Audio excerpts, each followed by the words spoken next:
Je suis Sabrina Azizi, je suis architecte et depuis le 7 octobre, je travaille comme journaliste indépendante. Je couvre les manifestations et les actions pour la Palestine. Vous êtes monté sur un des bateaux à destination de Gaza, en mer. Vous avez été kidnappé. Est-ce que vous pouvez me raconter ce qui vous est arrivé à partir de ce moment où on vous a enlevé? Eh bien, la première partie était moins effrayante parce que les soldats qui ont accosté notre bateau, ils étaient assez calmes, ils nous parlaient gentiment, ils nous ont dit que si on est respectueux, ils seraient respectueux. En dépit du début où ils nous ont menacés quand même avec des armes, enfin ils nous ont pointé avec des armes pour nous dire allez-y dans le devant du bateau. Donc c'est ce qu'on a fait, main en l'air. Mais quand ils ont accosté le bateau, ils ont demandé nos passeports et tout, ils étaient très très corrects. Après, ils nous ont emmenés sur leur petit bateau et ils sont partis vers le grand bateau navire militaire. Et c'est à partir de là qu'il y a eu ce contraste. Parce que c'est pas qu'on a été rassurés avec cela. On sait qu'on est intercepté, on ne sait pas à quoi s'y attendre. Mais comme les autres, ils nous ont rien fait de grave, je pensais que ça allait être un peu la même chose sur le grand bateau. Mais non. Dès que j'ai mis le pied sur le grand bateau, j'ai été aspirée de force par une personne qui m'a directement, enfin après c'était deux qui m'ont tordu les bras, m'ont baissé la tête violemment et après ils m'ont projeté au sol, dans un sol complètement mouillé. Donc j'avais directement mes chaussures, pantalons mouillés et ils m'ont demandé de rester tête baissée, genoux à terre, tête baissée. À ce moment-là, vous pensiez que les choses allaient Là j'ai se passer compris que ça comment? n'allait pas être la même chose. J'ai eu peur et je me suis dit d'accord, si ça commence comme ça, c'est que c'est pas bon signe. Les premiers moments sur ce bateau, on vous met à nu, on vous déshabille, Non, sur ce bateau, en fait, après ce petit point, on passe à un autre point où ils nous enlèvent tout ce qui est veste. Ils nous ont laissé juste avec les vêtements petits, on va dire demi-manches et pantalons. Certains, on leur a enlevé leurs chaussures, moi pas, j'avais toujours mes chaussures. Après ce point-là, on passe à un autre point où ils nous mettent toujours par terre et on présente notre passeport. Et ils m'ont emmené à un autre endroit. Et c'est là aussi où c'était vraiment horrible. C'est le sort du conteneur noir, sombre, où deux nous emmènent toujours avec cette position où on est tordu, enfin les bras tordus. Ils nous font entrer dans ce conteneur, ils nous tiennent et des personnes à l'intérieur nous font des choses. Moi, j'ai été piquée rapidement dans le cou. Donc je sais pas, j'ai juste vu, parce que c'était noir, j'avais la tête baissée, mais j'ai vu la main du soldat arriver et ça a fait tic dans le cou. Et après, ils m'ont directement jeté dans la cour de la petite prison. Vous pensez qu'on vous a injecté quelque chose? Je ne sais pas. En Turquie, ils ont essayé de faire tout le nécessaire. Et c'est vrai que nous, on n'avait pas le temps. Moi, personnellement, j'ai fait l'analyse d'urine, du sang. Mais après ça, on devait voir un autre médecin au cas par cas à qui on explique ce qui nous est arrivé et en détail. Moi, j'ai pas eu le temps parce que je devais partir très tôt à l'aéroport. Donc je me suis dit, je fais ce travail en France. L'hôpital de Reims m'a renvoyé vers la police en me disant qu'il faut déjà aller à la police. Quand je suis partie à la police, ils m'ont dit faut aller à l'hôpital et je leur ai expliqué. Ils me disent dans ces cas-là, il faut déjà déposer une plainte pour pouvoir avoir accès à un médecin légiste. J'ai déposé la plainte pendant 3 heures et après c'était je ne sais plus quel jour, un dimanche, c'était un dimanche. Et la personne qui a pris en charge donc mon dossier m'a dit que pour ce soir, c'est pas possible d'avoir un médecin légiste. Je vais essayer de voir demain. Le lendemain matin, elle m'a rappelé pour me dire que pareil, c'est pas possible et il faut que j'appelle moi-même aujourd'hui, mardi, pour prendre rendez-vous. Voilà. Si on devait revenir sur cette partie bateau, puisque vous êtes en mer, est-ce que vous pensez que vous rentrez dans un processus de quelque chose qui est connu, de quelque chose qui est méthodique, c'est-à-dire faire peur, effrayer, détruire, briser? Est-ce que vous avez l'impression que vous avez fait partie finalement d'un processus qui était bien maîtrisé? Ah oui, parce qu'il n'y a pas un temps de réflexion, c'est direct action. Quand ils nous prennent, c'est direct et ils savent comment nous prendre. Il ne leur faut pas beaucoup de temps. C'est 1 seconde et on est tordu, 1 seconde et on est piqué, 1 seconde et ils sont là en trentaine pour nous pointer avec des armes juste parce qu'on a demandé de l'eau ou autre chose. Pour moi, tout est calculé. C'est des professionnels pour moi de la torture parce qu'ils le font très très bien et ils l'exécutent d'une façon mais vraiment de personnes entraînées, surentraînées même. C'est ce que j'ai remarqué et tous sans exception. La façon dont vous le décrivez actuellement, on a l'impression que vous êtes encore là-bas. Tout à l'heure, je vous ai vu à l'Assemblée, j'ai senti qu'il y a eu des mots qui vous ont particulièrement touché. Vous en êtes où psychologiquement? Ça dépend. Le premier jour, le vendredi, quand on était dans l'avion turc et on est arrivé en France, j'étais un peu dans un état euphorique. J'avais plein d'énergie, j'étais même prête à faire une deuxième flottille dans ma tête. Le lendemain, j'ai eu des crises, des attaques de panique. parce que j'étais sortie en ville et je me suis tournée, j'ai vu un gilet qui ressemblait à un gilet d'un policier. Et j'ai directement paniqué sans me rendre compte, en pensant que jusque-là, moralement, je tenais, mais apparemment non. Mais depuis hier et aujourd'hui, je suis épuisée physiquement. Donc c'est plutôt ça, je dors et j'essaye de manger et c'est l'épuisement total. Est-ce qu'on peut revenir sur, si c'est pas trop dur pour vous, sur les étapes où vous êtes du coup mis en joue? En quelle langue on vous parle? Est-ce que c'est en anglais? En anglais, oui. Essentiellement en anglais? En anglais, et ils se parlent entre eux en hébreu. Certains ont évoqué des vidéos de décapitation. Est-ce que vous avez vu ce genre de choses? Pas sur notre bateau, je pense que c'était l'autre navire. Nous, notre navire, c'est celui qui a subi des tortures le long de la traversée. Nous, c'était vraiment, pendant les 2 jours, ils ont exercé de la peur, de la manipulation, de la torture physique et psychologique. Ils nous ont privés d'eau, de nourriture, de sommeil. Ils nous ont fait peur, ils nous ont tiré des balles LBD, des flashbangs en plein dedans. C'est-à-dire, si on est quelques personnes dans la cour, ils nous tirent et tout le monde se disperse, on court vers les conteneurs à l'intérieur pour se protéger. Et pendant ces 1 jour et demi, sans cesse, on entendait nos camarades arriver un à un et rentrer dans ce fameux conteneur noir. Et on entendait leurs cris, leurs hurlements et les bruits des coups. On ne savait pas si ils les fracassaient contre la paroi du conteneur, mais on entendait des bruits comme ça. Donc on était tout le temps en larmes, en train de se serrer comme on peut pour surmonter cette épreuve, et surtout inquiets pour nos camarades. On ne savait pas dans quel état chacun d'eux allait sortir. Donc chaque personne qui sort, elle est importante, et à chaque fois c'est la même peur. Et c'était en boucle, donc rien que ça, pendant 1 jour et demi, c'était une torture sans cesse. Et les camarades sortaient les uns après les autres, super amochés. Il y en avait qui avaient du sang, d'autres ils n'arrivaient même pas à marcher, d'autres s'évanouissaient, et la plupart avaient leurs pantalons baissés. Une chose qui m'a fait très très peur, parce que je pensais directement au viol. Je ne comprenais pas pourquoi les gens sortaient Enfin, ils les poussaient par terre, ils ne sortaient pas en marchant, mais ils avaient le pantalon baissé. Au début que les hommes, et après hommes et femmes.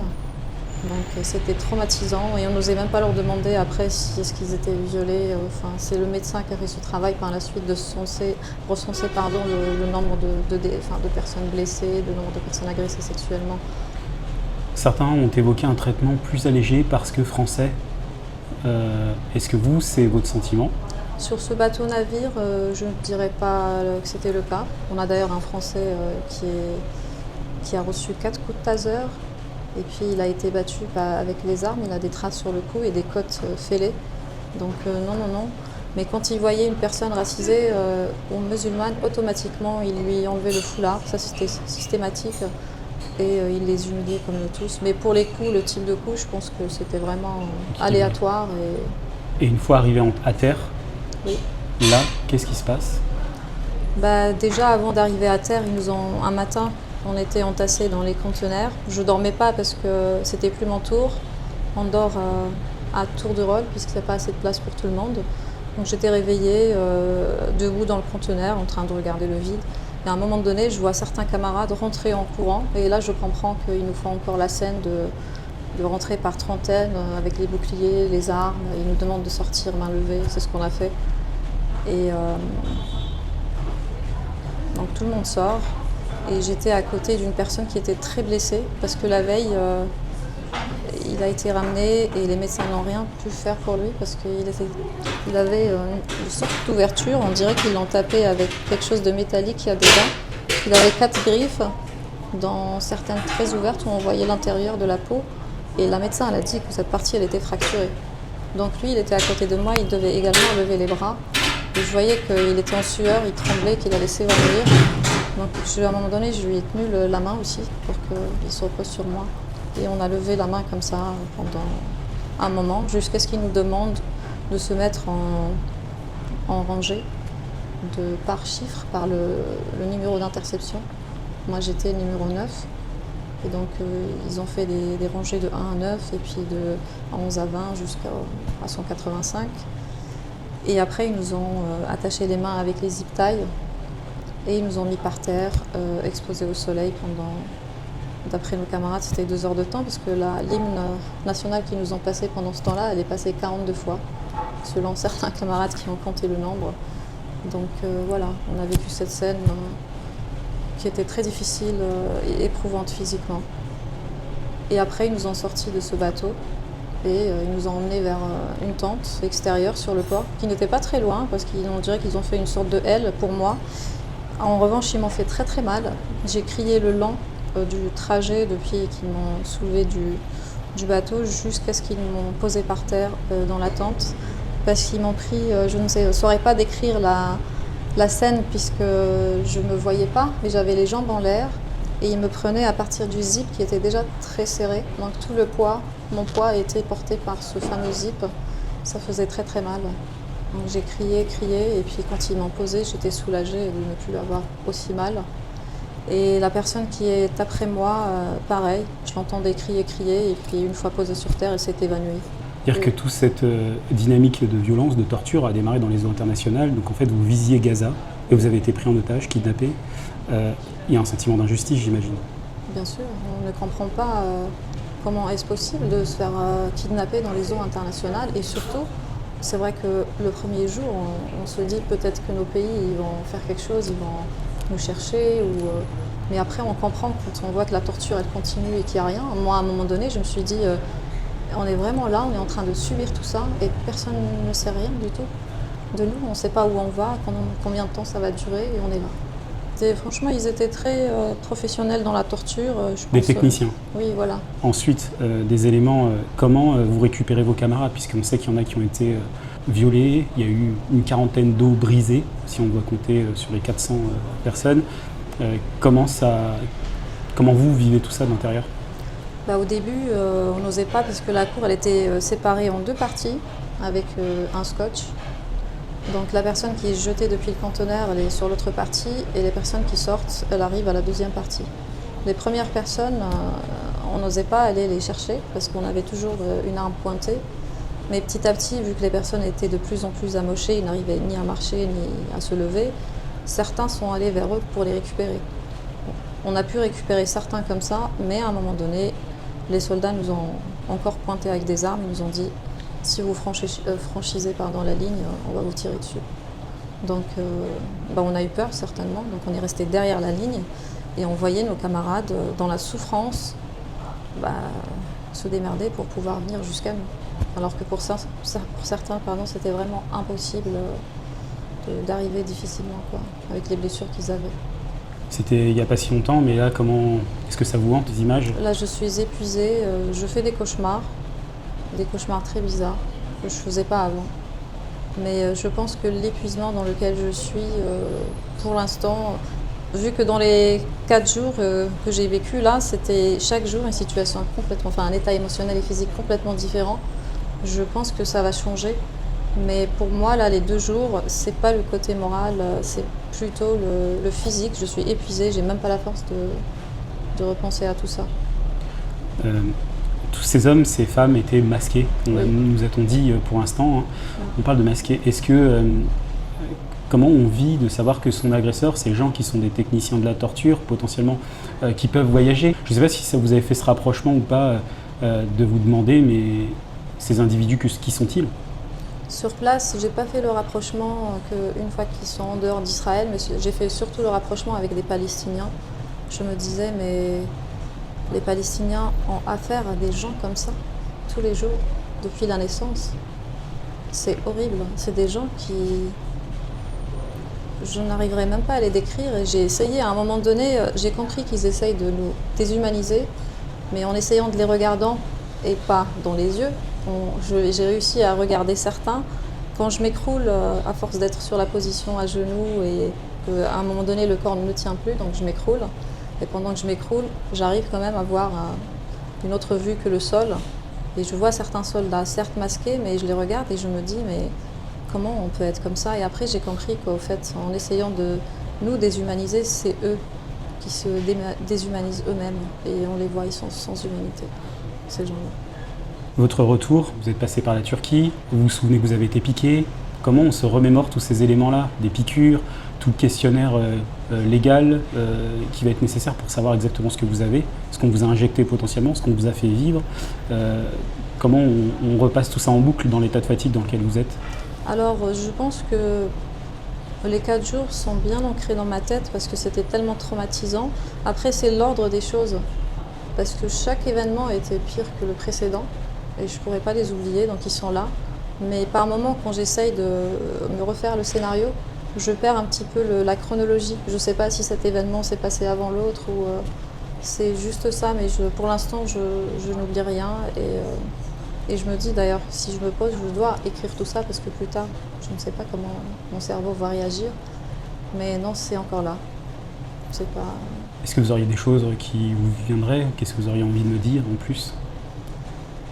Bah, je comprends pas la réaction de l'État français, surtout quand, je l'ai dit tout à l'heure d'ailleurs, mais je me suis peut-être mal exprimée en disant qu'aujourd'hui Netanyahou, il met tout sur le dos de Ben Gvir, alors que non, il ne s'agit pas de Ben Gvir. Il essayait de faire croire au monde que ça a commencé le 7 octobre, alors que ça n'a pas commencé le 7 octobre. Pareil pour cette situation, il ne s'agit pas de Ben Gvir, il ne s'agit pas de Benyamin Netanyahou, il s'agit pour moi de toute une société. Comme l'a dit d'ailleurs un psychiatre israélien, c'est une société de folie collective. Et nous, on l'a vu sur place. Parce que moi, personnellement, dans tout le parcours que j'ai eu, que ce soit sur le bateau ou sur le port ou dans la prison, à aucun moment, une personne m'a traité humainement. Si je ne suis pas insultée, je suis humiliée. Si je ne suis pas humiliée, je suis violemment poussée. On rigole de moi. On me prive des droits les plus simples. Donc, et pourtant, on a essayé de créer, pas un lien, mais demander des choses en les traitant humainement, en disant s'il vous plaît, est-ce que je peux. Mais le minimum, c'est qu'ils vous ignorent complètement. Ils vous disent ok, ils partent sans jamais revenir. Alors qu'on demandait des choses essentielles. Il y a des personnes épileptiques qui demandaient leur traitement. Moi, j'ai aussi un traitement que j'ai pas eu. On m'a enlevé mes lunettes alors que sans lunettes, je suis presque aveugle, je vois pas. Et je l'ai dit au médecin que j'aurais besoin de mes lunettes pour voir. En se moquant, il m'a dit c'est pas grave, t'en rachèteras.